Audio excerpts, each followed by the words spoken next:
Good afternoon, everyone. Good afternoon, everyone. Good afternoon. Much better, much better. My name is Sandra Barnes. I am the CV Star Chair and Department Chair in Sociology here at Brown. I'd like to welcome each of you to our conference entitled The Legacy of W.E.B. Du Bois, Crossing Boundaries for Social Justice. I was first introduced to Du Bois when I read The Souls of Black Folk as a freshman at Fisk University in Nashville, Tennessee, decades and decades and decades ago. I was hooked, and I've been engaged in research and teaching about Du Bois ever since. Over the next 3 days, you will be exposed to a plethora of scholarship that explores and extends Du Bois's work. This conference is also important because it ushers in the Department of Sociology's W.E.B. Du Bois Race and Racism Graduate Certificate Program. This program begins fall 2024, and to my knowledge, will be the only program of its kind offered at a university in the United States. So get ready for food, fellowship, and fun. You are sure to get hooked on Du Bois too. Now, this conference would not have been possible without the co-sponsorship of the Office for Institutional Equity and Diversity here at Brown. The OIED Executive Director, Dr. Sylvia Carey Butler, would like to offer words of welcome. After Sylvia's remarks, I will provide some housekeeping information. So Sylvia, would you please come?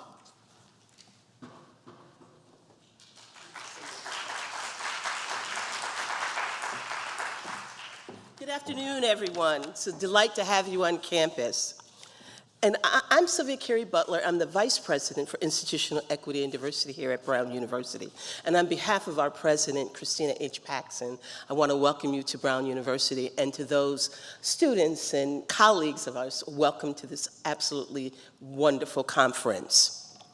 The Office of Institutional Equity and Diversity is absolutely delighted to co-sponsor this event with the Department of Sociology here at Brown University. I'm smiling because I said as I was coming up on stage to Dr. Barnes that we actually have similar remarks. I was first introduced to W.E.B. Du Bois through The Souls of Black Folks at 17 as a freshman in college in one of the SUNY system institutions. And having been born almost a decade before the Civil Rights Movement, I was absolutely moved because it resonated with the current state of Blacks in America, and I was hooked.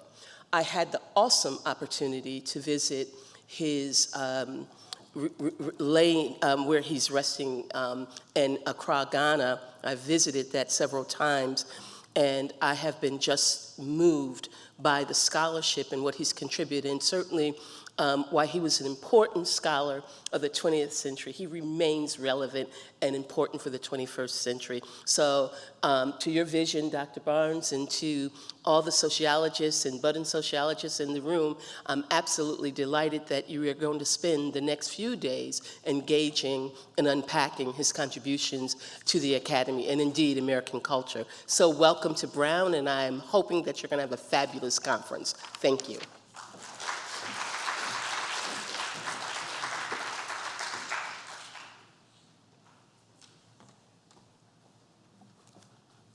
Just a few housekeeping FYIs.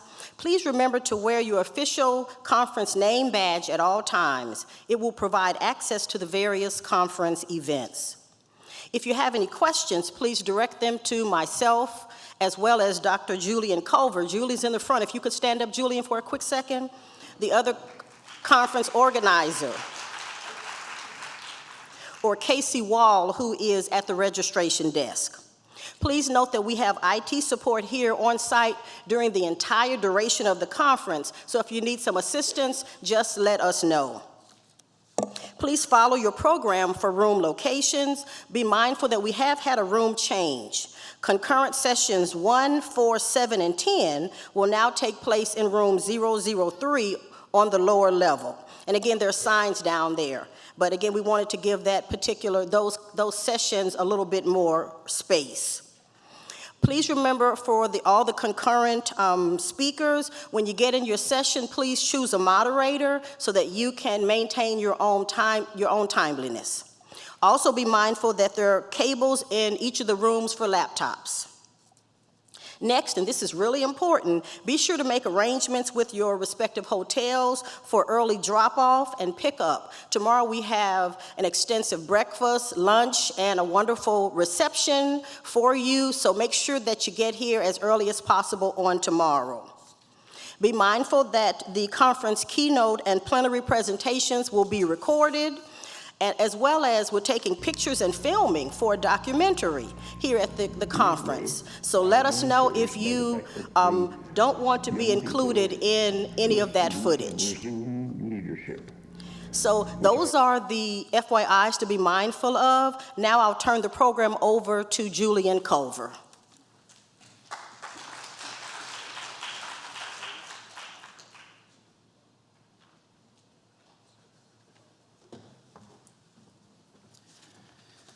Okay, good afternoon, everybody. It's nice to finally see many of you in person, many of whom I've been communicating with via email and phone call for several months now, so it's nice to finally see you all in person. Okay, so it's my pleasure to introduce our opening keynote speaker for the W.E.B. Du Bois Conference, Karida Brown, who is a professor of sociology at Emory University in Atlanta, Georgia. Brown is a historical and cultural sociologist whose research centers on ontologies of race, racialization, and racism. Brown's body of work combines her expertise in data-driven social science research, her vast experience in navigating complex global organizations, and her love for the arts. Brown has also published 2 book manuscripts, many which you may be familiar with: Gone Home, Race and Roots Through Appalachia, and The Sociology of W.E.B. Du Bois, Racialized Modernity and the Global Color Line, co-authored with our very own Jose Itzagan. In addition to her books, her research is published in various peer-reviewed academic journals such as the American Journal of Cultural Sociology, Southern Cultures, and the Du Bois Review as well.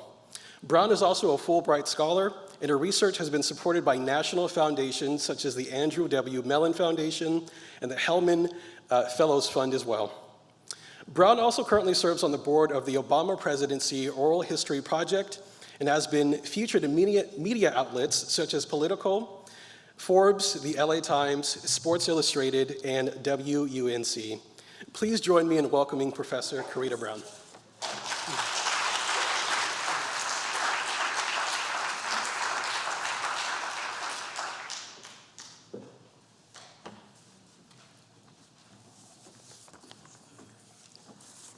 What a momentous occasion.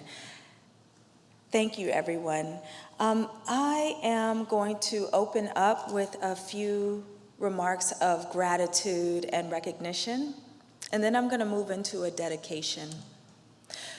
So first, I want to thank the Brown Department of Sociology and the committee for organizing this very important and, again, momentous conference. So special shout out and thanks to Sandra Barnes, Julian Culver, and Casey Wall for their administrative support. Also, thank you to all of you who have traveled far and wide to be here. It is very important that we lay eyes on one another, especially in times like these, so that we can always witness that we are many, okay? We might be 1 or 2 in our departments as Du Boisian scholars, but we are legion out in the world. And for those of you who don't know, I'm an alumna of Brown Sociology and very proud of that fact. I earned my PhD here in 2016, and I want to thank my dissertation committee, Jose Itzagan, Michael Kennedy. Give it up for them, y'all. All right. Paget Henry, Tony Bogues, Francois Hamlin.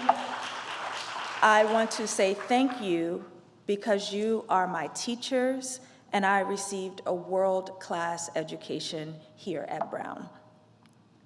So I want to move into a dedication before I go into my formal talk.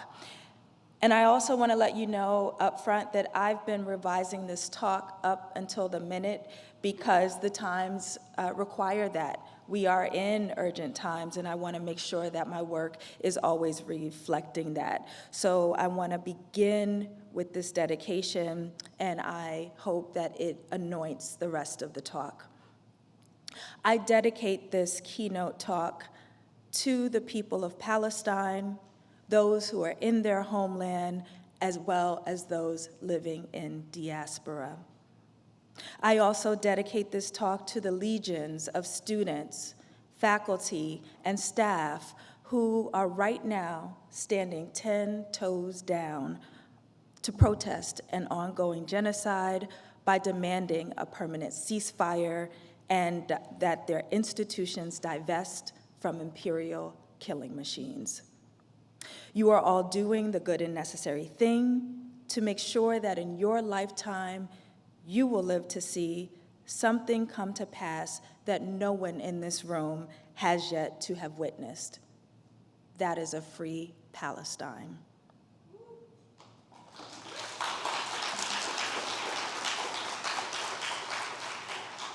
I remember being a grad student, y'all. Sometimes I still feel hard for me to shake my graduate student identity because it was so formative for me, right? But I'm faculty now. I'm older. I looked in the mirror getting ready today, and I'm like, where did these gray hairs come from, and why are there so many of them? Stop tricking me. So a lot has changed in terms of age, generation, and cohort. We learn a lot about that as sociologists, and I wanted to open up this talk thinking about how Generation 2 plays a role in times of crises, in times of protest, in times of demand and change, keeping it relevant to our hero and ancestor, W.E.B. Du Bois. I wondered what he would say to us in this moment. But the good thing about Du Bois was he was meticulous about his archive. He wanted to make sure that we understood that he said what he said. And for that reason, he tried to document his feelings at the time, on the times, as much as possible. And I was able to find an oral history, y'all, that Du Bois did with the Communist Party of USA in 1960, right before he expatriated to Ghana. By show of hands in this room today, how many of you all have heard Du Bois's voice? Okay. All right, little less than half of the room. So this is really special and hopefully will be for a lot of us. There's not a lot of media footage that is preserved on Du Bois. So you can imagine my elation when I came across this oral history. I want you to listen to this clip that I'm going to play for you, and it will not be the only one throughout my talk.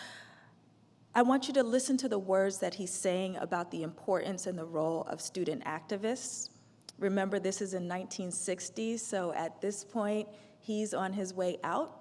He's almost 90, and we've got the civil rights movement way under gear. So he's really talking about student protesters who are leading that movement.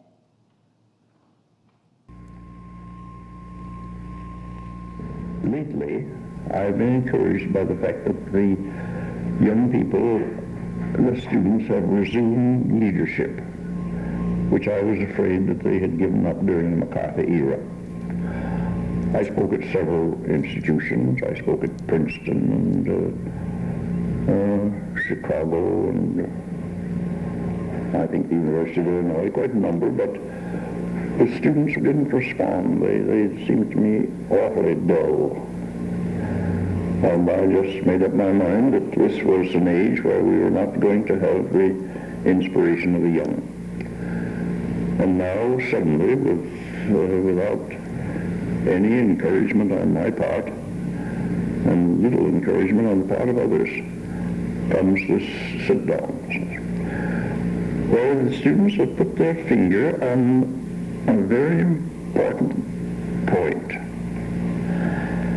The Negro problem, of course, is a problem of mob violence and of disfranchisement and of injustice in the courts and of difficulties in getting decent jobs. It's all that. But in addition to that, the Negro problem is a series of little meannesses which are really unimportant, that help nobody, and yet which all of the Negroes have to meet, and which most of them simply meet and say nothing. I mean the fact that you go downtown shopping, you can't get a sandwich or a cup of coffee. There are towns around there where you can't sit in the park. You can't go to the movies, or if you do go, you have to go to a very unpleasant place right at the top. All sorts of things of that kind which have been going on, and which in my day we simply said, well, gracious, we've got to stop people being murdered if they can't get a cup of coffee. That's a little thing. But the students put their finger on that, and they fought. And it was hard fighting. I went down to North Carolina and saw some of them and heard the story of what they've been doing.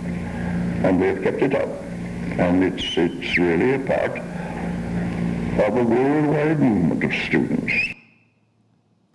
And if you couldn't hear the words as he was enunciating them there, he was talking about how he started to give up hope in the young generation. He thought that they had started to lose their voice and their oomph, trading it in for job prospects and trinkets and things.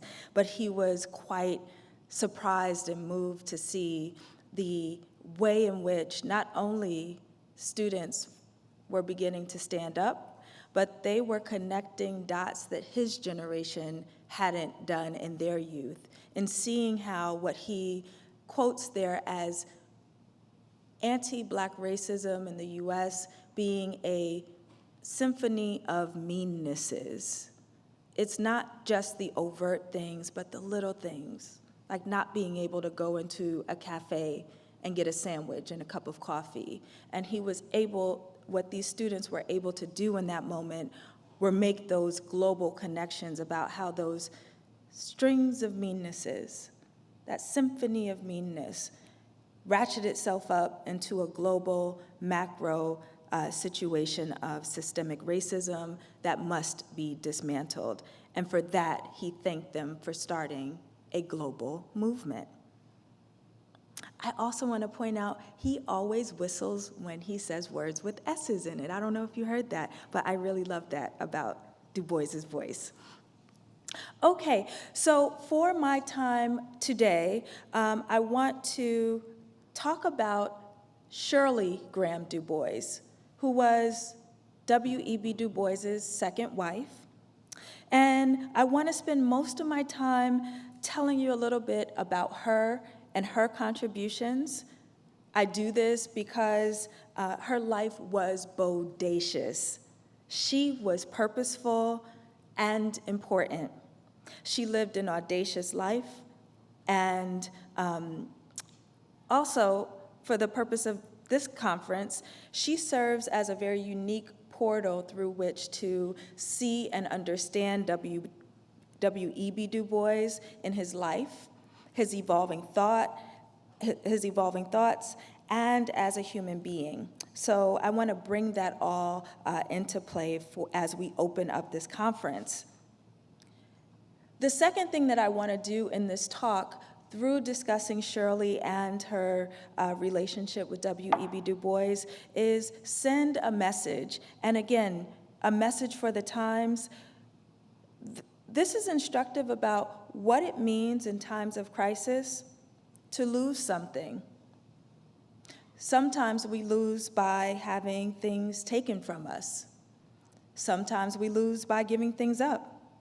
Other times we lose by association.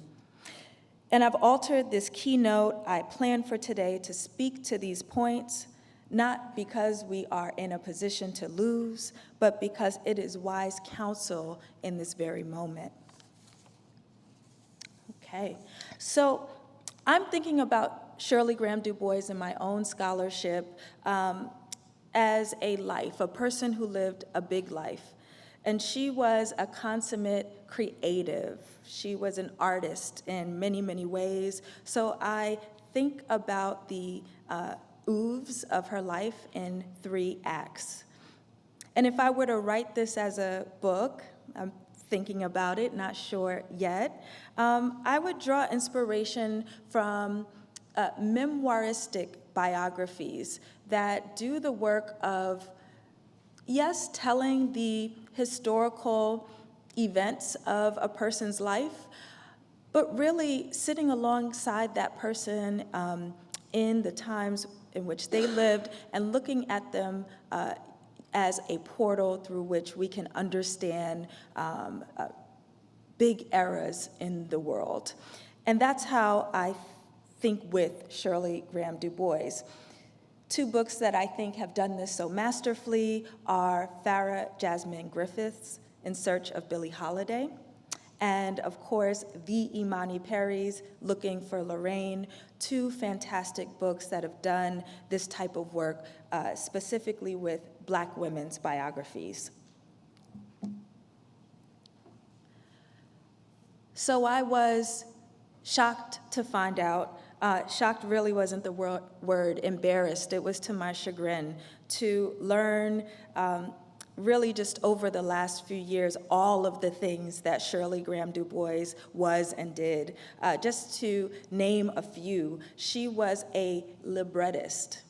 I learned that word because of her, meaning that she wrote and produced operas.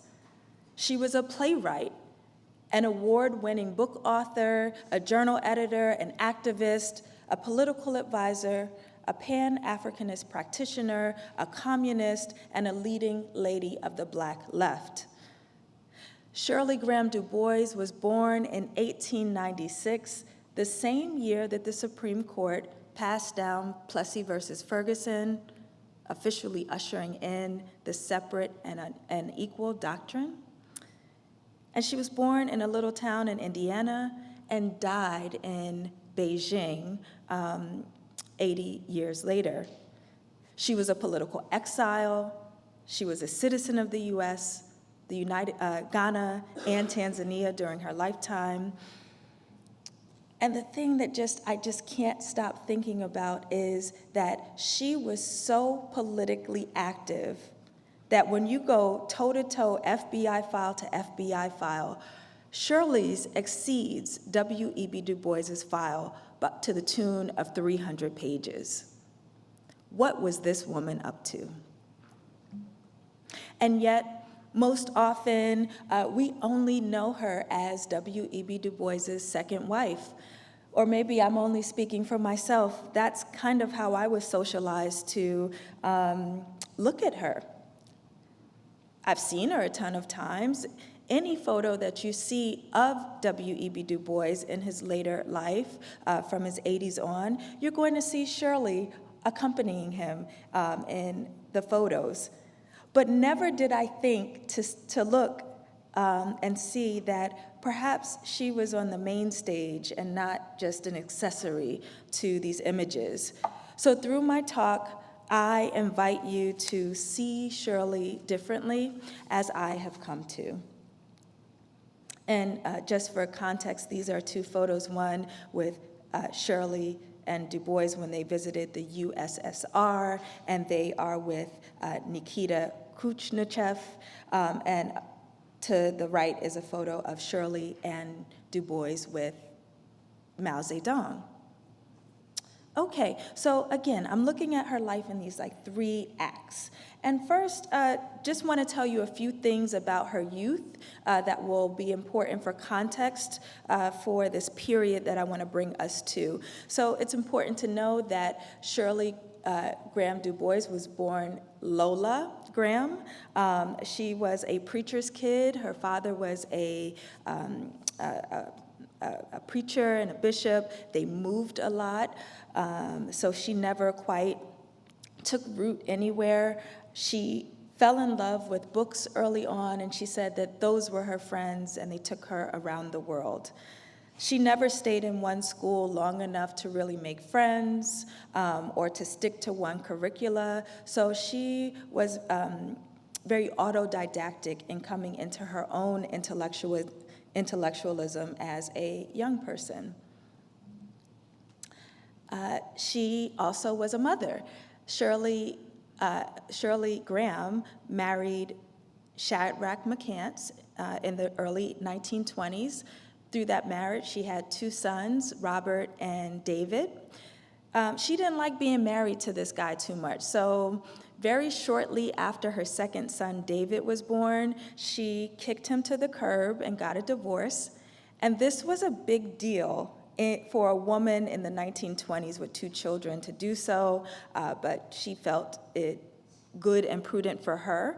So she divorced her husband and didn't like the inconvenient truth of that story, so she rewrote her own self. She changed her name to Shirley, and she just told everybody that she was a widow. So she acted like her husband died, even though he lived until, like, I found his census records in the 1940s. He was living in North Carolina. Okay, but that's how Shirley got down. She was, again, a creative who not only wrote stories, she wrote her own story to suit the beat of her drum.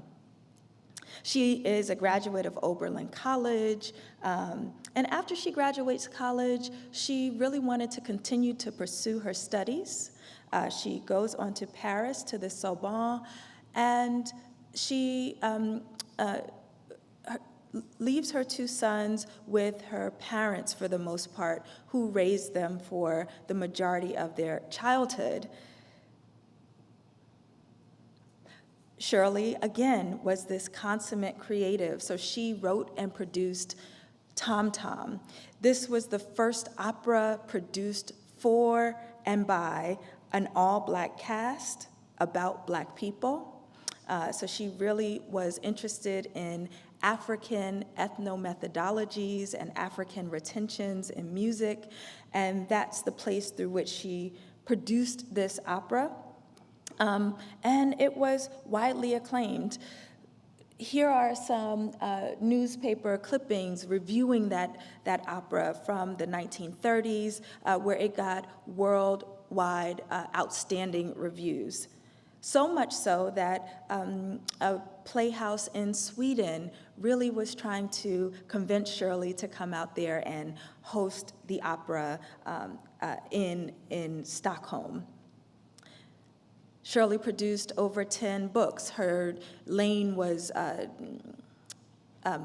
young adult books, and she wrote biographies, those including biographies of Paul Robeson, even Booker T. Washington, Phyllis Wheatley, and she was renowned and won many, many awards for her literary work. And in the mid-1930s, she begins to come into her political identity as a tried and true staunch member of the Black radical left. I can't say that she was a card-carrying communist because I haven't found her card yet in the archives, but she certainly traveled with familiar bedfellows.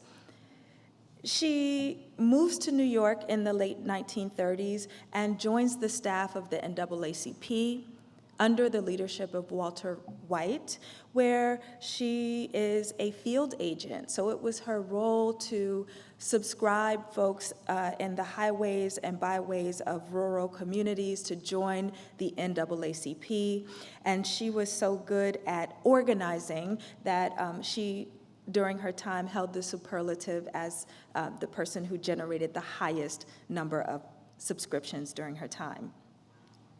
So she comes of age and into the fullness of her political self during this time in New York, where the Black left is really forming as a political faction of the Communist Party, and she's in the company of folks like Howard Fast, Paul and Eslanda Robeson, Louise Thompson Patterson, Esther and James Cooper Jackson, Lorraine Hanbury, Claudia Jones, and so on.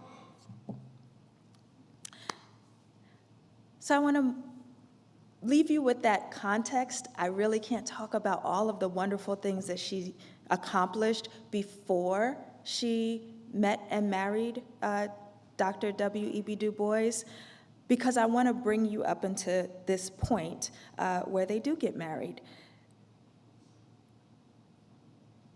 I want to do a short reading, if that's okay. It was a cold February evening when they agreed to marry. It was 1951, nearly a quarter century after her shady divorce from her first husband. This time, she would marry the only man who managed to hold her attention and live up to the stature of her late father. She would be the next Mrs. W.E.B. Du Bois. Like their decades-long romantic entanglements, their marriage was enveloped with secrecy. It happened under the most extreme duress. Shirley and W.E.B.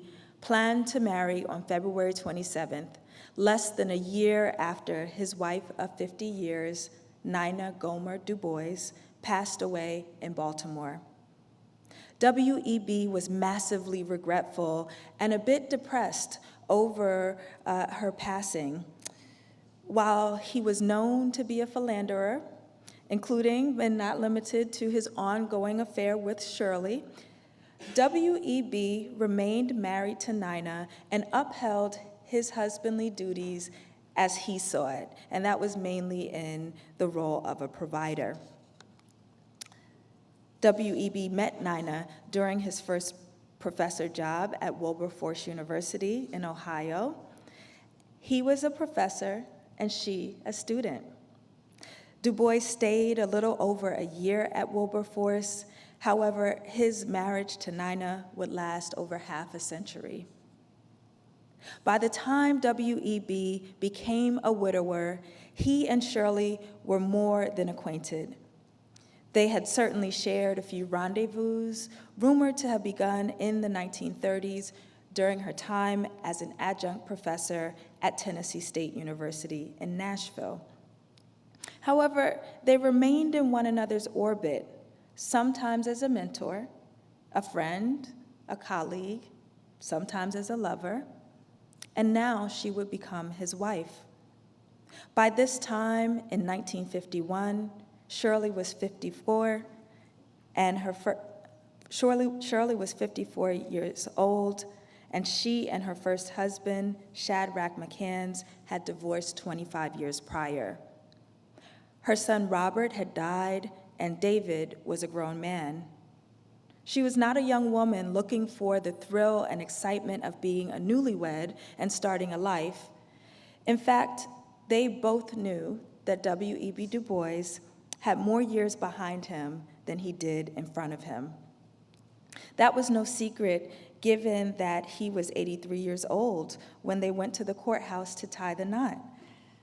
Reflecting on her feeling about marrying a man almost 30 years her senior, Shirley recalled, he very much needed help in a lot of different ways.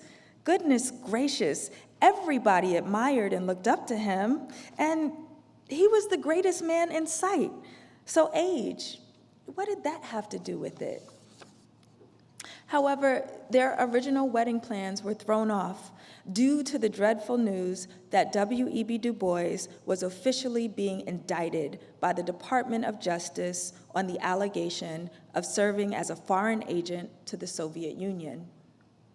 He was indicted alongside 4 co-defendants, including Sylvia Soloff, Kyle Elkin, Elizabeth Moose, and Abbott Simon, for their involvement as the executive committee of the New York City-based Peace Information Center. This organization fell under a worldwide umbrella of organizations that were a part of the peace movement. The increasingly suspicious McCarthy-era government viewed any organization that was fighting for peace to really be a communist front organization fighting for communism. If convicted, They faced a 5-year jail sentence and a $10,000 fine. So if we do the math, at 83 years old, that would likely mean that the octogenarian W.E.B. Du Bois would likely die in federal prison if convicted. Here's a photo of their wedding day. So I have another clip of him describing the Peace Information Center, but I first want to know, were you all able to hear any of the words from the audio? Yeah? Okay, you want to hear the clip? Okay. Here is Du Bois describing how he got involved in this PIC and how this indictment came about. And in addition to that, we had formed, after this Paris meeting, a year later, a Peace Information Bureau. All we were doing was to publish what we call peacegrams once a month to tell the people of the United States what other nations were doing for peace. And when I got back here, I was notified that I would have to go down to Washington and register as a representative of a foreign government. And I wrote back and told them that was nonsense. I wasn't representing a foreign government, I was representing peace. But they wouldn't listen to anything. And first thing I knew, I was indicted and threatened with 5 years in prison and a fine of $5,000. And I suddenly realized that this was a serious matter. It was going to cost a large sum of money, and I had no money. So this is the context under which they end up getting married. Du Bois got the official letter from the federal government with the indictment in February of 1951. And when he called Shirley to share this news with her, she says that she paused and immediately said, "We have to get married now." So Du Bois was taken aback because he was thinking, okay, first of all, I'm already 83 years old, okay? This seems unfair for us to be getting married anyway, and now I'm about to become a felon, and you're saying that you want to get married now? However, Shirley understood all too well that there were things that she could do with that single title of MRS that she couldn't do not being married to him. So after some strong convincing during that phone call, she sent her son David to go be their secret agent and set up the courthouse appointment for them to be married in secret on Valentine's Day, February 24th, 1951, where they were married in secret, so, not only so she could advocate on his behalf, but also so she could not be made to testify against him. Smart woman. Okay, so Shirley immediately got in gear, and here we have a photo of Du Bois and his co-defendants for this indictment with the Peace Information Center. She was an organizer and was very well known in these spaces at the time. So she put together a committee, the National Committee to Defend Dr. W.E.B. Du Bois and Associates in the Peace Information Center. And through that organization, they were able to raise the $30,000 to pay for the legal fees to support Du Bois and his co-defendants in that trial. Also a part of this organization were fellow travelers such as Paul Robeson, Elmer Benson, Charlotta Bass, Henry Pratt Fairchild, and their attorney and politician, Vito Marcantonio.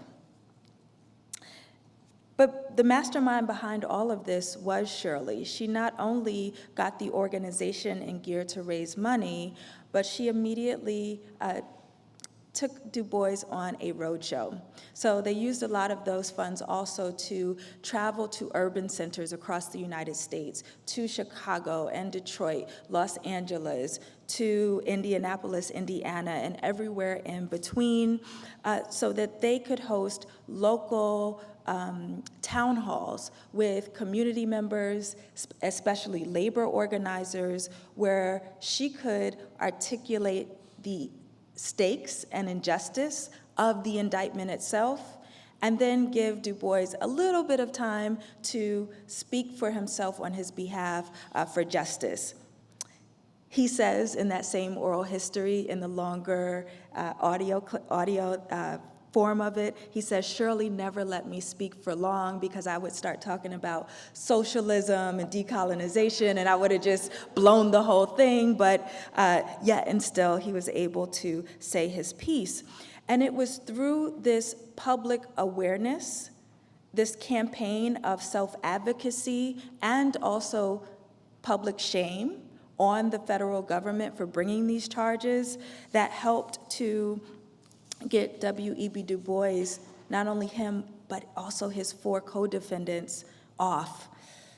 One of the most fun parts of this story that many of us have heard time and time again is that on the day that expert witnesses were called to come and testify during that trial in 1951, the judge went in his chambers and called a short break and came back and dismissed the case entirely. Why? Because Dr. Albert Einstein was on a train on his way to Washington, D.C. to testify on behalf of Dr. W.E.B. Du Bois. What a national embarrassment that would have been. But again, we don't get this level of organizing without Shirley. After the trial, they move into their home in Brooklyn on 31 Grace Court in holy matrimony, but they are still under the surveillance of the United States government.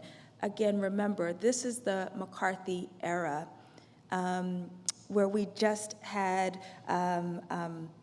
the first couple executed for treason under the United States Espionage Act, the Rosenberg family, husband and wife, okay?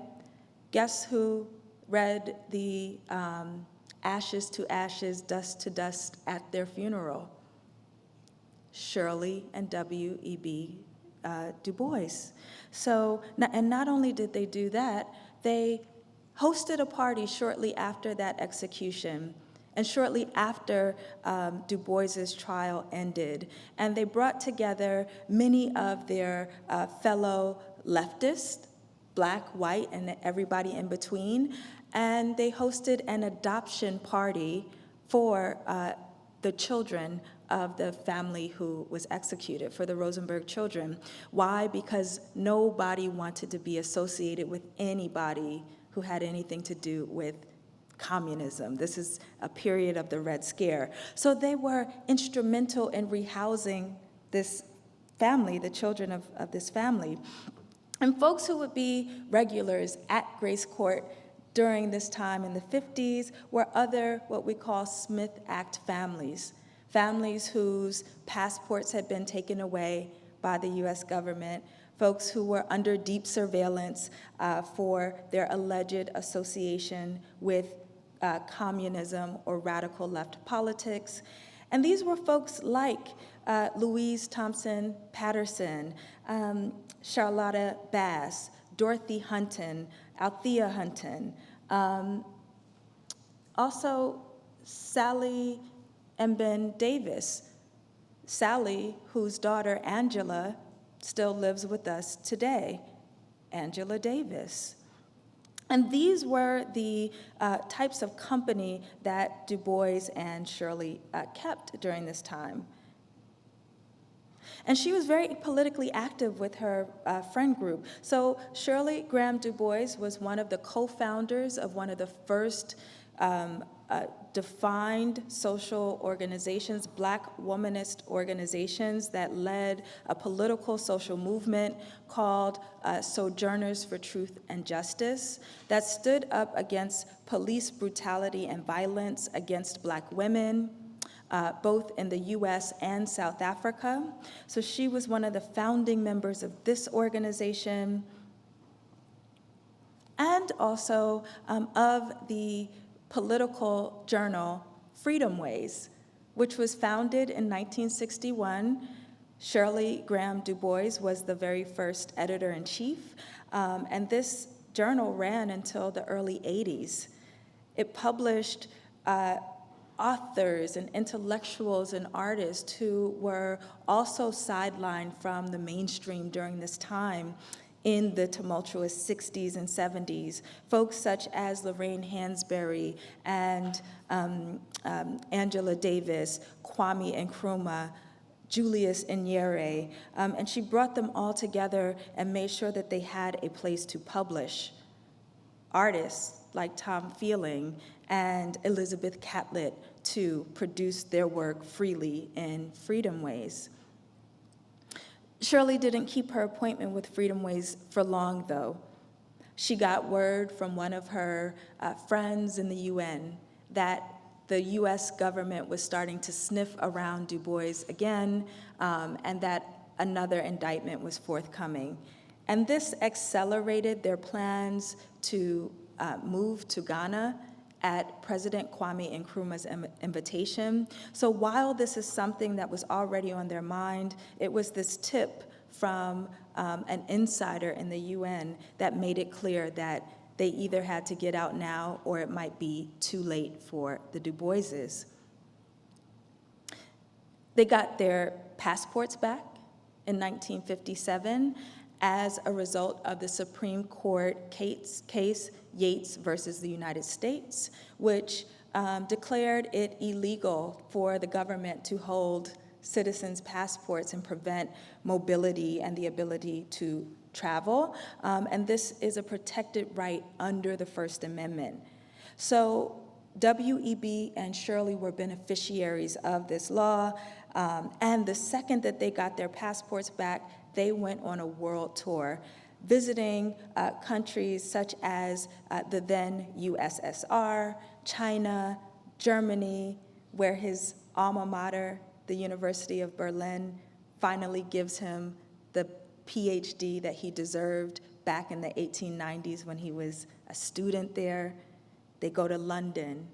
They go to the Bahamas, where Shirley and W.E.B. get to meet some of his ancestors, Du Boises, who still lived on that island. During that time, they were received by figures such as Nikita Khrushchev and Mao Zedong. So they were received as political and intellectual leaders on a global scale. And when you read Du Bois's writings about his reflections on this time, he had no idea that he was like really world famous like that people were really inspired by the decades of scholarship, organizing, and activism that he had contributed not only to Black Americans or people of color, but all oppressed people around the world. And that is the way in which they were received. And yet, and still, we see that Shirley was always there. In fact, if you check the records of news outlets and op-eds of Peking at the time, there were more articles featuring what Shirley had going on than her husband, W.E.B. She had made deep inroads in media and broadcasting and had started a film company, both in Ghana, the Ghana Broadcasting Corporation, which still stands today as the national broadcasting company for the country. Shirley was its founding director. She also collaborated with women leaders in China in producing documentary films and moving into a place of creativity and storytelling from a position of internationalism and Pan-Africanist politics. They expatriated to Ghana in 1961, where President Kwame Nkrumah gave the Du Boises a beautiful house on the hill in Accra, where W.E.B. lives out the rest of his life. Shirley made sure that not only his life in his last days were lived out in dignity, she was starting to shore up his legacy and make sure that we would be able to one day sit in a room like this and really take full stock of the contributions of her husband. Her time in Ghana didn't last very long, though. As we know, shortly after W.E.B. passed away, the Nkrumah presidency crumbled under a coup, and Shirley was on the wrong side of the political sphere there. She was a close and trusted advisor of President Kwame Nkrumah and therefore was held as a political prisoner. She was able to exercise and leverage some of her international relationships to broker a deal to get herself out of Ghana and out of prison during the coup, but she could only take 3 trunks with her. What did Shirley Graham Du Bois take with her? Her husband's papers. I want you to see Shirley differently. I want you to see her as an advisor, as a political leader, as an intellectual, as the person who invited and hosted Malcolm X on his first trip to the continent, as a woman who consulted closely with women leaders of the civil rights movement like Karida Scott King, a woman who advised political leaders, statesmen, and movement organizers, young and old, like Kwame Nkrumah and Kwame Ture that we see pictured there. During her time in exile, Shirley had given up her citizenship, her U.S. citizenship, and was exiled from Ghana. She found herself stateless and a widow. She moved to Cairo, Egypt, where she lived with her son David for the most part, and traversed back and forth between Egypt, Beijing, where she was hosted by Mao Zedong and his cabinet as a political statesperson, and Tanzania. She was an advisor of Julius Nyerere, the president of Tanzania, who eventually issued Shirley and David's citizenship so that they could advocate for themselves eventually to come back to the United States.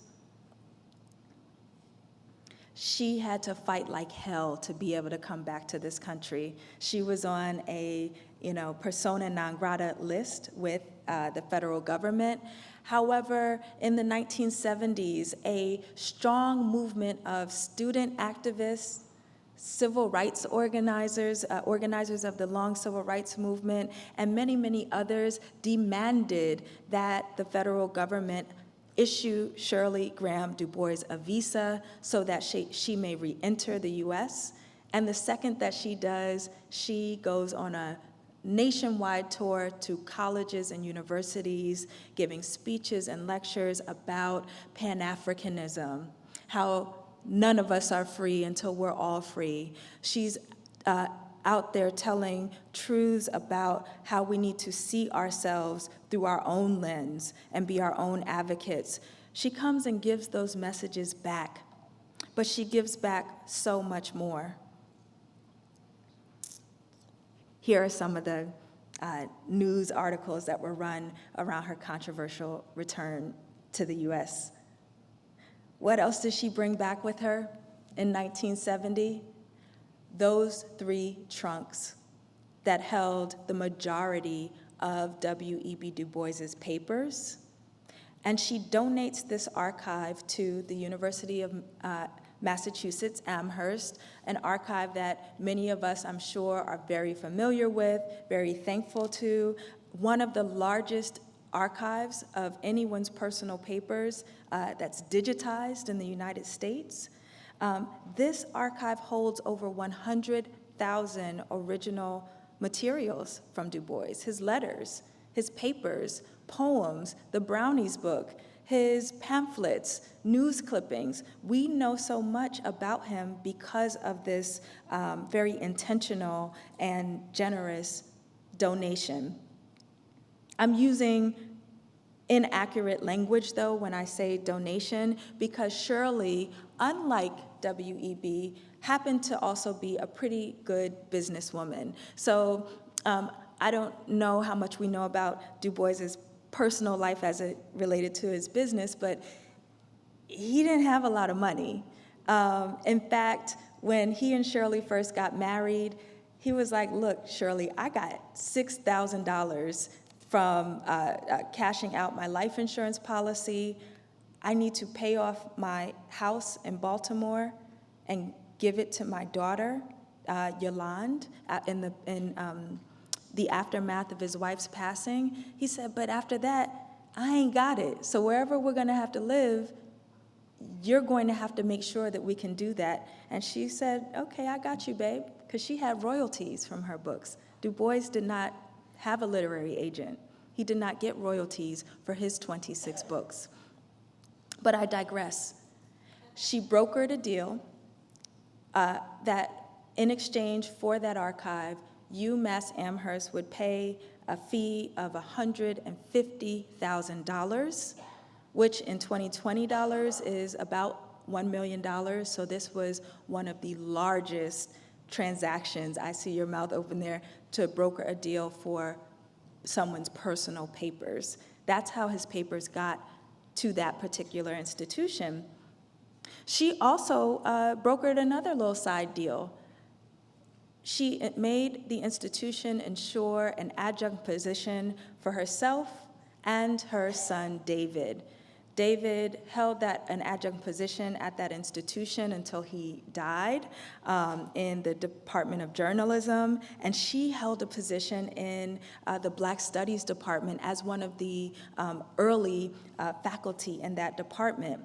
And that's a way that she ensured her position back here in the US. Shortly after she makes this deal, Shirley discovers that she has breast cancer. She's ailing, she's sick, but she's not tired and she's not done yet. Upon the invitation of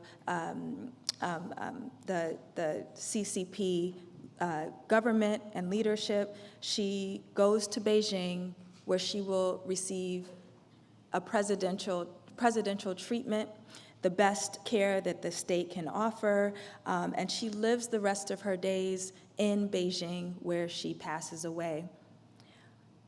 While on her deathbed, she makes sure to finish the job. She finishes publishing, putting together her last manuscript, which was a pictorial biography of W.E.B. Du Bois. When I tell y'all that this is such a beautiful book that really depicts the life of Du Bois from a child, a little baby, to his life with Nina Gomer, to his life with his children, his speeches, his activism. And she knew as an artist that, yes, it's important to tell it, right, in a book. However, some things are just too capacious for words. So this was her last act. On her deathbed, she completed this volume, and it was published posthumously by Johnson Publishing Company in Chicago. She also, in the early 70s, published a memoir of W.E.B. Du Bois, His Day is Marching On. Shamefully, this memoir, this biography, which is also wonderful and juicy because she's like a very entertaining writer, this book only had one print edition. So it's very rare. It's hard to even get copies of it today. But again, it tells a more intimate side of Du Bois's life. Like, did you know that he smoked cigarettes? Did you know that he was famous for his Du Bois coffee, and if he would come and stay at your house, he'd bring his own little coffee set, and his love letter to you would be to make his special brew? Did you know he liked a cup of whiskey on ice in bed before he went to sleep every night? You get to learn things like that about him, and we also get to learn how he died.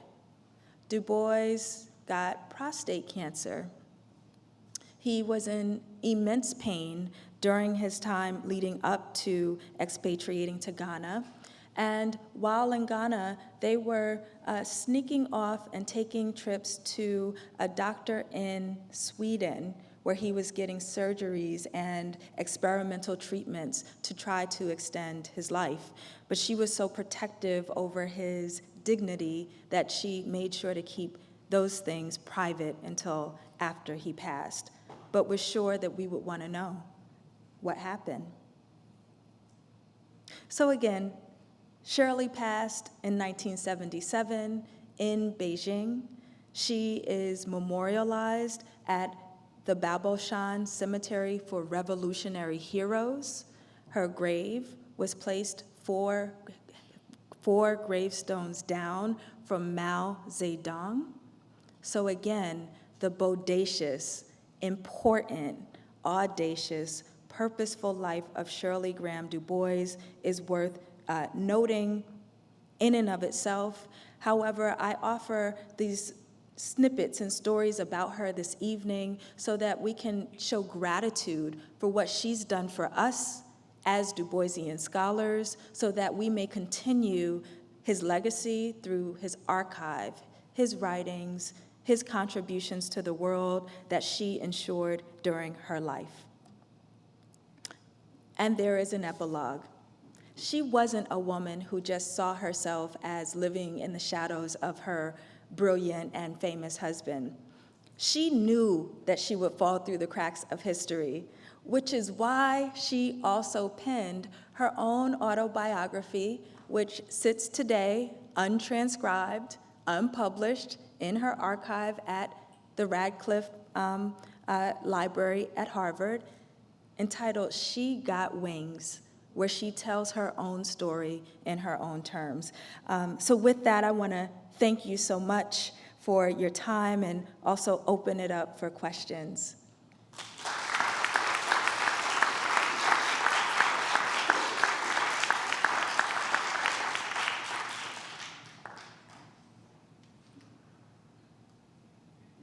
I can't moderate, so I'll kind of just look around, and if I'm in your direction, please go ahead.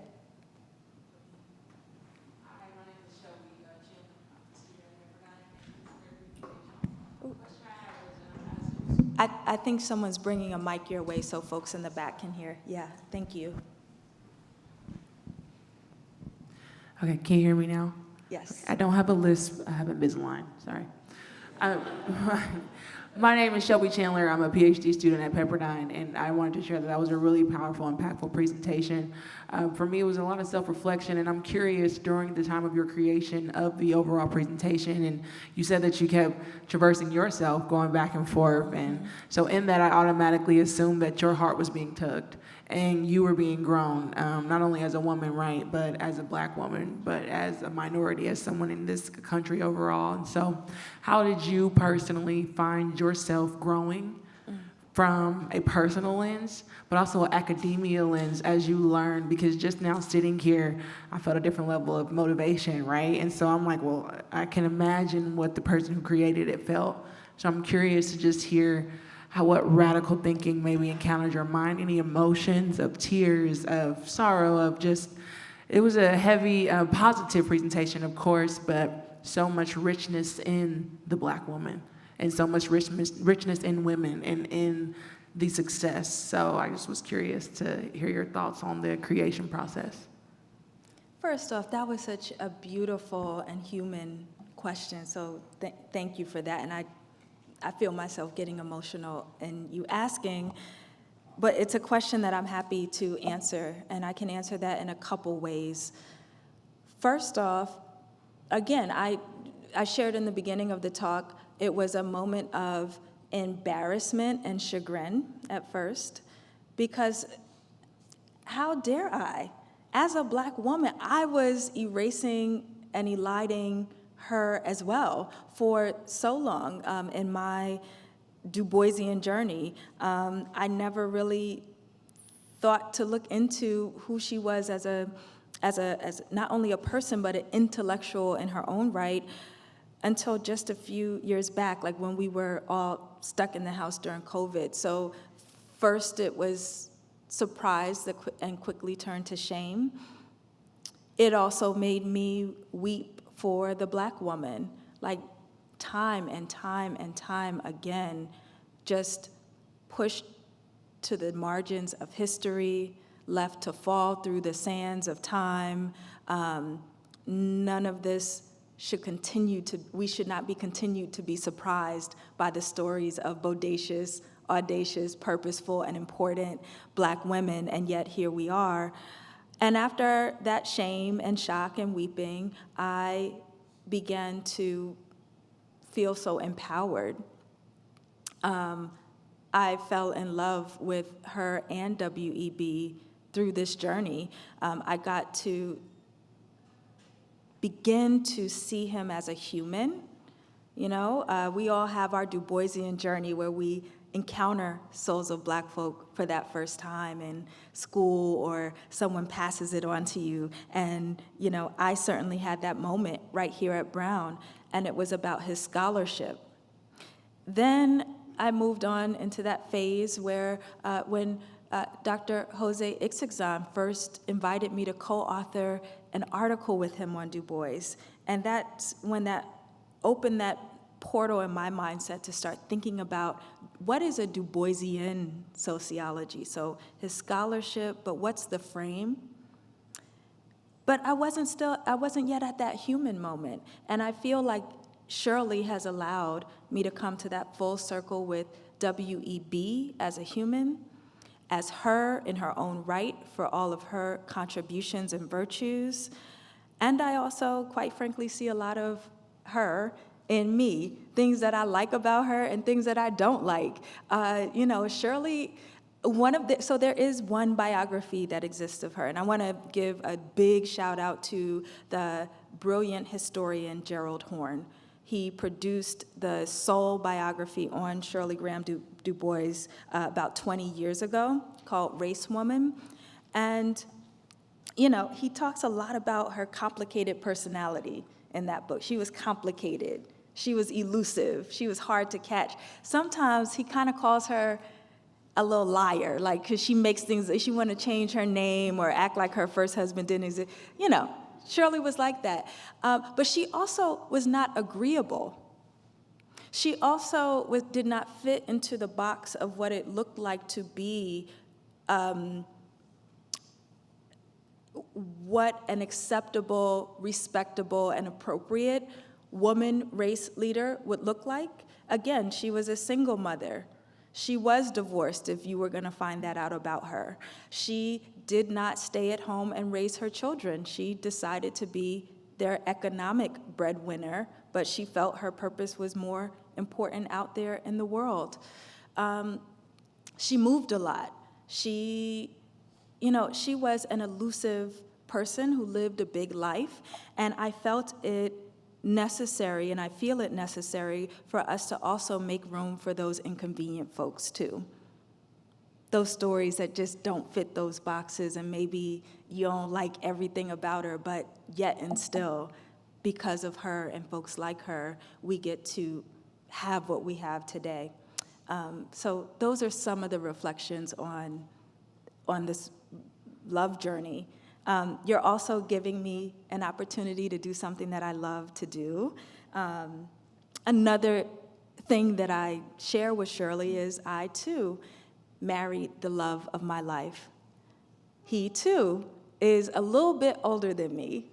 And he's a man who, in his own right, had built a name and a career for himself before I even met him. And yet and still, I'm Dr. Karida Brown. So I understand the dynamics of certain things that the way that Shirley writes about her relationship with W.E.B, and it just makes space for a woman like me. So I'm grateful, and I want to say thank you for being here, hubby, Charlie Palmer.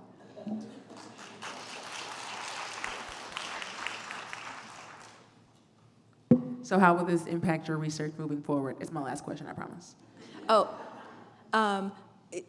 it only amplifies something that I've tried to incorporate in my praxis from day one, and I'm not there yet, but always aspiring towards it. I believe and I know that form is method also, and that it is possible to endow love and emotion and the full range of humanity in the writing of your scholarship, and that is not at expense of the rigor of the scholarship, or at least it doesn't have to be. And that is something that, this is something that's pushing me as a writer to really tap into negotiating what might be felt as a tension. I'm trying to alchemize that into a welcome set of contradictions and complexities of writing, tapping into that love and humanity even more, to push my work to be public. I want to talk to, when you start dealing with trade presses, they push you to think about just, the public audience, and the public wants this, and they don't want all the detail, and you gotta write it like this for the public. And I respect that, because I want mad people to read my work, right? I'm from New York, so that was a slip, all right? However, I am a scholar. I am a sociologist, and it does matter to me that scholars, too, get fed and nourished and engage with my research. So this work has really pushed me to bridge those things, those two worlds, even more intentionally, and not give up on either of them. Thank you.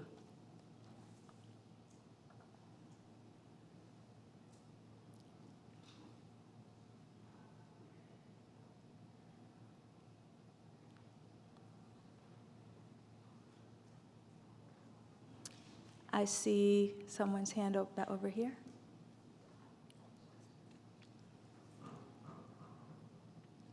Well, if I may, oh, okay. I have known Karida. I've taken her out to lunch many times. I've seen her go through her perspectives, dissertation, and this is a new phase for me in Karida's life. And I just want to say, I am so impressed, and I'm so proud of you.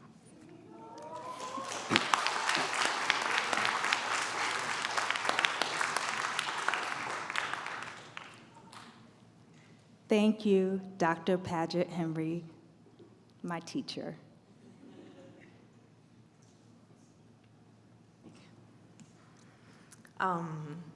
I want to start by saying the same thing. Esther Hernandez Medina, also an alumna from the sociology department here at Brown University. I'm so happy to see you and to see the kind of work you're doing. Of course, I know your previous work, but this was so beautiful and so inspiring. As my question is, if you can talk a little bit more about her role being part of the left. Mm-hmm. And I'm going back to the way you started to talk, how relevant it is for the times we're living.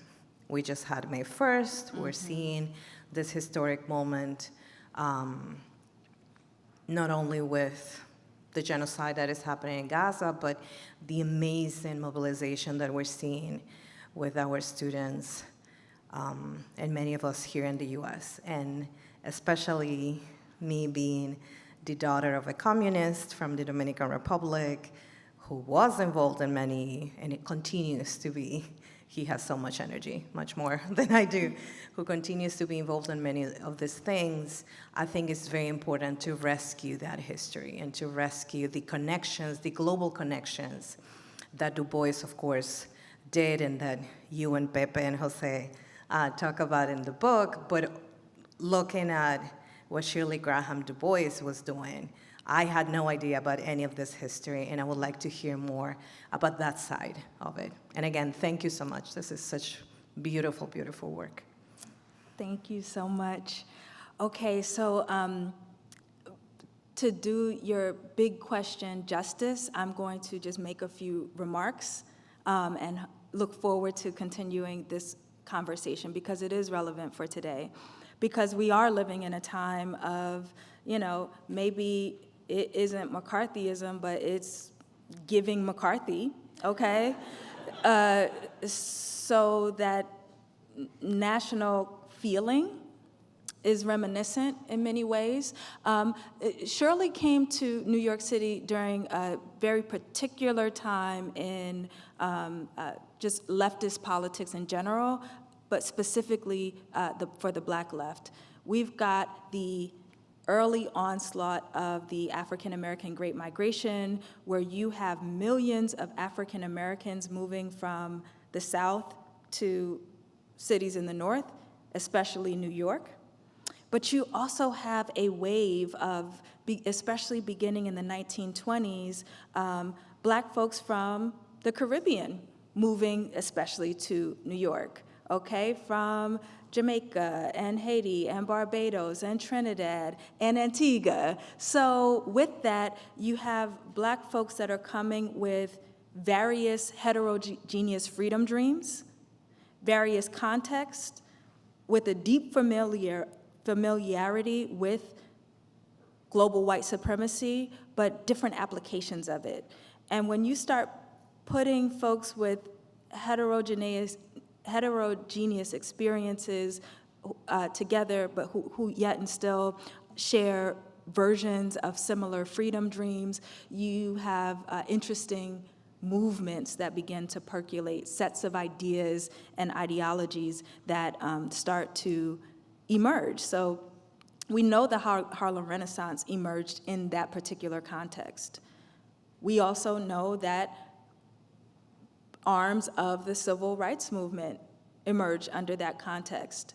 So too does the Black left and Black folks who start to, in a serious way, not only join the Communist Party, but begin leading factions of the organization or joining specific subsets of the movement. So that's where Shirley enters in.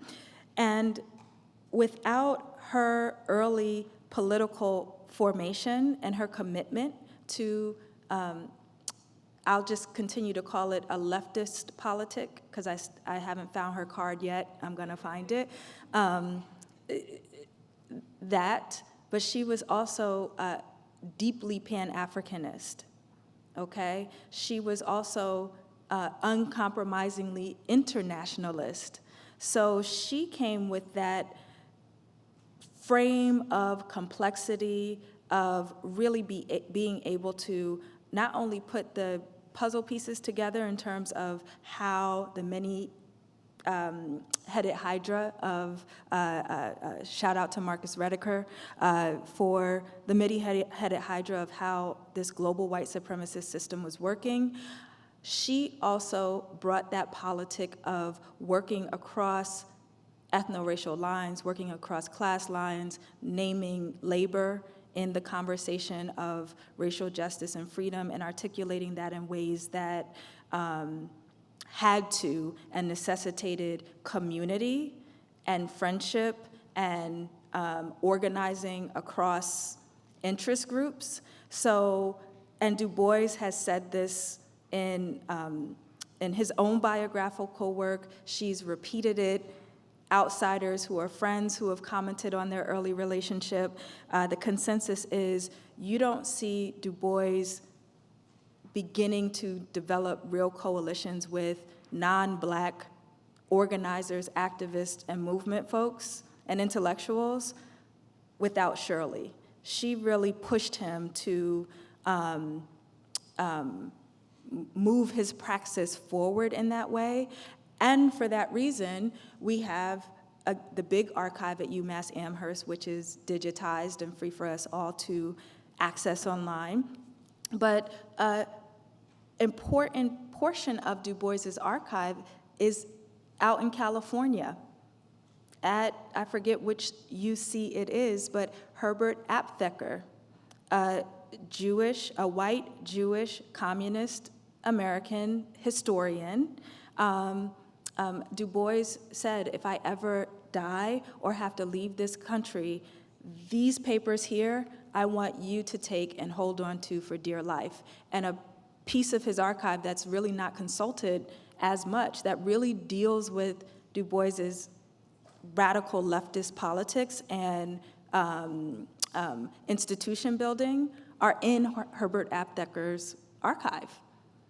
So it's the relationships that you start to see transforming and expanding in a particular way as a result of Shirley's relationship and influence on W.E.B. Du Bois's thinking.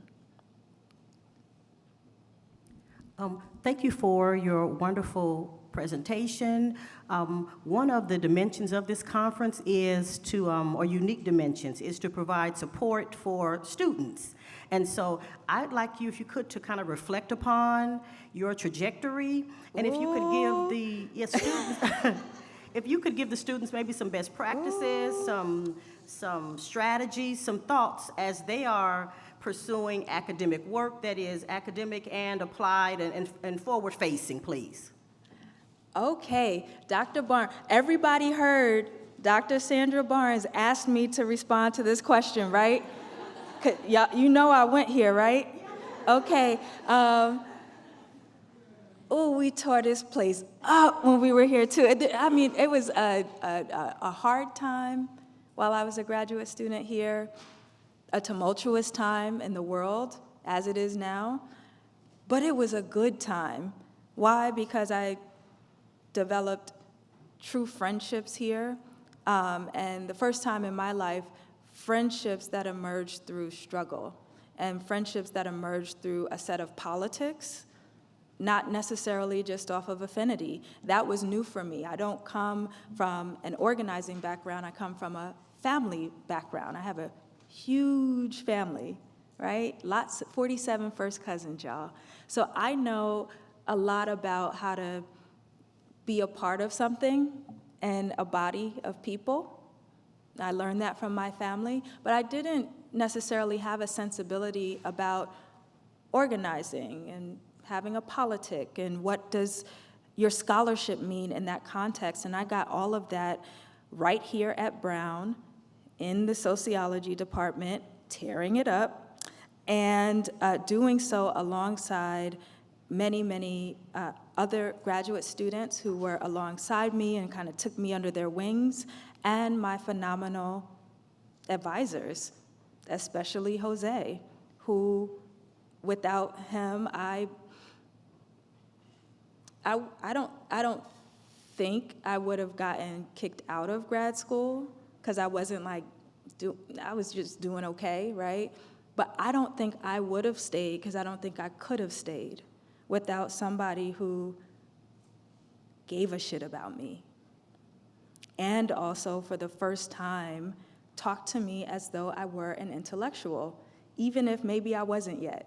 But he tricked me into believing that, and I took it and ran with it. So those are things that I got during my graduate student experience. It also came with a certain courage, learning how to tell the truth and use specific vocabulary, even when especially when it's uncomfortable.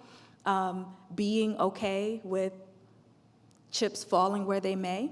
Those are things that I learned from graduate school, but then how did that tie to my scholarship? One other thing that I got from this institution in general, not just the Department of Sociology, but the whole Brown Corporation got one thing going on. There are tremendous scholars at this institution who do not play about their research.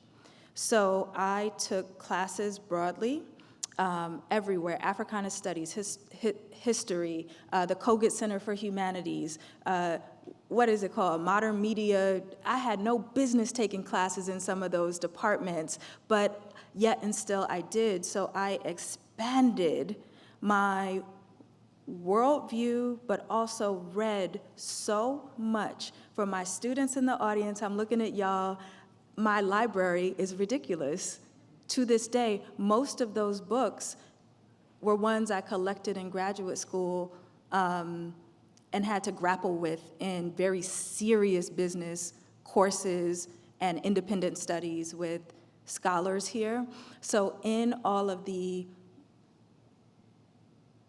showing my behind, there was also a clear expectation on me that was put on me by the faculty who cared about me a great deal. Susan Short is in the audience, Michael Kennedy. I can just go on and on. They didn't play, so you had to do your work. And then if it was not what they thought was up to par for you, even if I thought it was good, they're sending it back. And I had to do it again. So I learned here a praxis of rigor, of that scholarship or the industry or the world, the space of being an intellectual, goes beyond what you like. And if you really want to be able to make enduring sets of arguments and movements and contributions that can not only make a difference today, but have enduring value, you have to know what you like.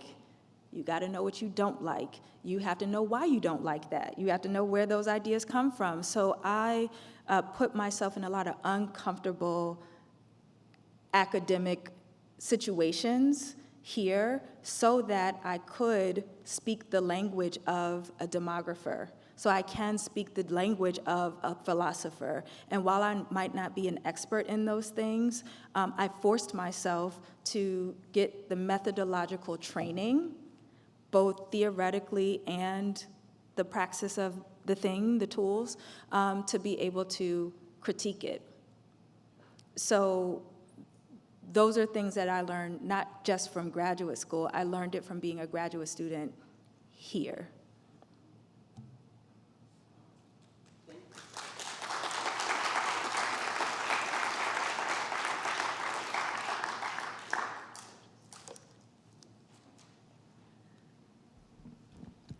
Well, first of all, I wanted to say thank you so much. I was assigned your book in my last quarter of undergrad, and it really kind of shaped how I wanted to think about research moving forward.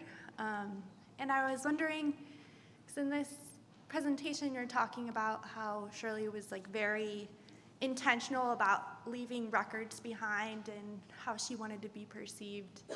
And I was wondering if researching her had kind of helped you think through different ways of methodology in terms of like how you think through data, or basically methods and data, if anything had come up since this project. Sure, but not in the way that one would think about, a disciplinary scholar learning something from their scholarship that teaches you about data or methodology. However, she's been very instructive and challenging for me because, again, she was elusive and intentionally so. So for me, a person who is interested in doing some form of biographical scholarship on her, how do you find things about a person who does not want certain things to be found? She pushes me to think a lot about ethics in my scholarship because there are some things that are instructive, like that portal that I'm talking about that gives us purview into this specific period of United States history under McCarthyism and into the intimate lives of many families, lives of the Black left. That is interesting and awesome, but sometimes I find things that I know she did not want to ever be found. So then thinking through those ethical questions and having praxis and principles about how I'm going to do or not do certain things and defend that in the scholarship, and yet and still get at something important and innovative to say that hasn't already been said about these titans, historical titans. She set that up in just the way she lived her life. And she needed to be elusive because she was a part of the Black radical left. She was a communist. I just haven't found her card yet. She did watch the Rosenbergs be executed for their political affiliations and activities. She did almost lose her fiance/husband to this regime. So there's good reason why certain things just don't add up. She never really tells you her age, and she changes her birthplace so many times. She changed her name. She will affiliate and then just disassociate from people and organizations in very erratic ways until you zoom out and look at what she was saying alongside what she didn't say, and then put that next to her 1,100-page FBI file. You see what I'm talking about? Yeah. Thank you.